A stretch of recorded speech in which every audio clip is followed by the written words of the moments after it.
अमरनाथ गुफा का रहस्य क्या है? कैसे वहां हुआ था शिवलिंग का निर्माण?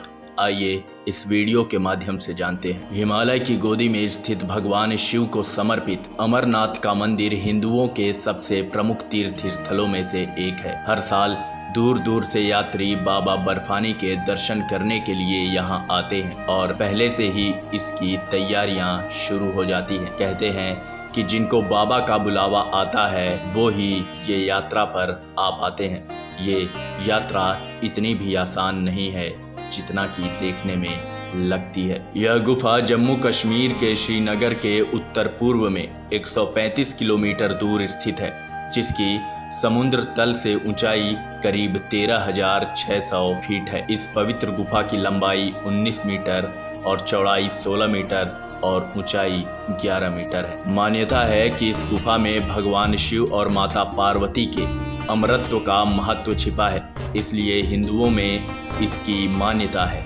इस पवित्र गुफा के दर्शन करने से भक्तों की सभी मुरादें पूरी होती हैं। हालांकि इसके दर्शन बेहद दुर्लभ हैं। बड़ी मुश्किलों के बाद भक्तगण इसके दर्शन करने के लिए यहाँ पहुँच पाते हैं। इस पवित्र मंदिर का अपना एक ऐतिहासिक और पौराणिक महत्व है।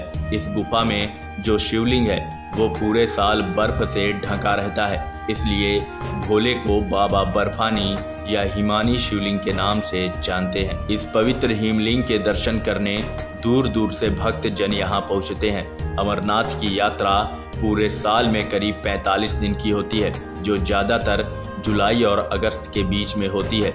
आषाढ़ पूर्णिमा से लेकर भाई बहन के पावन पर्व रक्षाबंधन तक होने वाले पवित्र हिमलिंग दर्शन के लिए दुनिया के कोने कोने से शिव भक्त अमरनाथ यात्रा पर जाते हैं। इतिहास में इस बात का भी जिक्र किया जाता है कि महान शासक आर्य राजा कश्मीर में बर्फ से बने शिवलिंग की पूजा करते थे। रजतरिंगनी किताब में भी इसे अमरनाथ या अमरेश्वर का नाम दिया गया है। कहा जाता है कि 11वीं शताब्दी में रानी सूर्यमठी ने त्रिशूल और दूसरे पवित्र चिन्हों को मंदिर में भेंट स्वरूप दिए थे।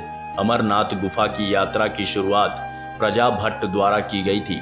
इसके साथ साथ इतिहास में इस गुफा को लेकर कई और कथाएं भी मौजूद हैं। कहा जाता है कि मध्यकालीन समय के बाद 15वीं शताब्दी में दोबारा धर्मगुरुओं द्वारा इसे खोजने से पहले लोग इस गुफा को भूलने लगे थे।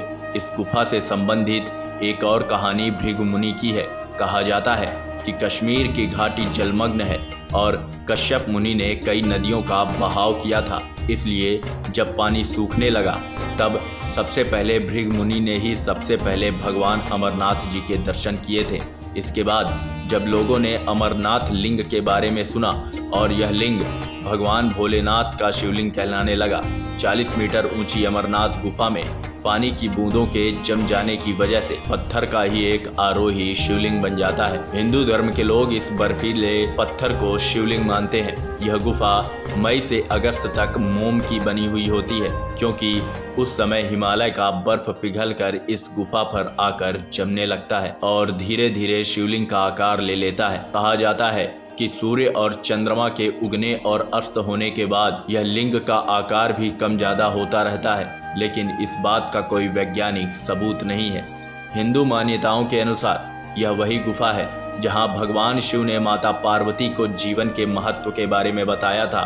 दूसरी मान्यताओं के अनुसार बर्फ से बना हुआ पत्थर पार्वती और शिव जी के पुत्र गणेश जी का प्रतिनिधित्व करता है।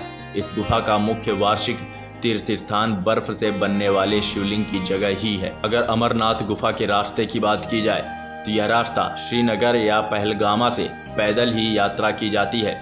इसके बाद की यात्रा करने के लिए 5 दिन लगते हैं। राज्य यातायात परिवहन निगम और प्राइवेट ट्रांसपोर्ट से जम्मू से पहलगाम और बालताल तक की यात्रा की जाती है।